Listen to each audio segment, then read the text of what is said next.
So యాక్చువల్గా నేను videos చేస్తున్నప్పుడు చాలామంది విపరీతంగా ఫోన్లు చేస్తున్నారు. ఏంటంటే ఫోన్లు చేయకండి, వాట్సాప్ మెసేజ్ చేయండి. ఏంటంటే షాప్ ఎంతకు తీస్తారు, భోజనం ఎప్పుడు చేస్తారు, ఇలాంటి క్వశ్చన్లు అడుగుతున్నారు కాల్ ఆన్సర్ చేస్తే. సో ప్రోడక్ట్ గురించి కాల్ చేయండి. టైమింగ్లు అన్ని షాపుల్లాగే నాది కూడా 11కి ఓపెన్ అవుద్ది, రాత్రి 8:30 క్లోజ్ అవుతుంది. మధ్యాహ్నం లంచ్ బ్రేక్ అనేది ఎవరు తినరు మధ్యాహ్నం. సో ఇది వచ్చి జర్మన్ సిల్వర్ తులసి కోట. సో జర్మన్ సిల్వర్ తులసి కోట కూడా మంచి వైరల్ ప్రోడక్టే. రోజు జర్మన్ తులసి కోట గురించి చాలా జాగ్రత్తగా ఉండాలి. తులసి కోట కొని ఇంట్లో పెడితే రోజు పూజ చేయాలి, అది తప్పకుండా చేయాల్సిందే. సో ఎప్పుడూ మిస్ చేయకూడదు. తులసి కోట ఏదో బాగుందని కొనేసి ఇంట్లో పెట్టేయకూడదు.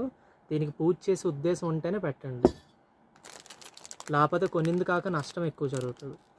10 పీసులు 1350 రూపాయలు. ఇది రిటర్న్ గిఫ్ట్ కోసం ఈ సైజ్ అయితే. సో రిటర్న్ గిఫ్ట్ కింద ఇచ్చేటప్పుడు కూడా ఆలోచించండి, అవతల రోజు పూజ చేయాలి తీసుకున్నాక దీనికి. So that is it. ఈ తులసి కోటలు కూడా ఈరోజు అయితే అప్డేట్ అయిపోతాయి సైట్లో. Start buying.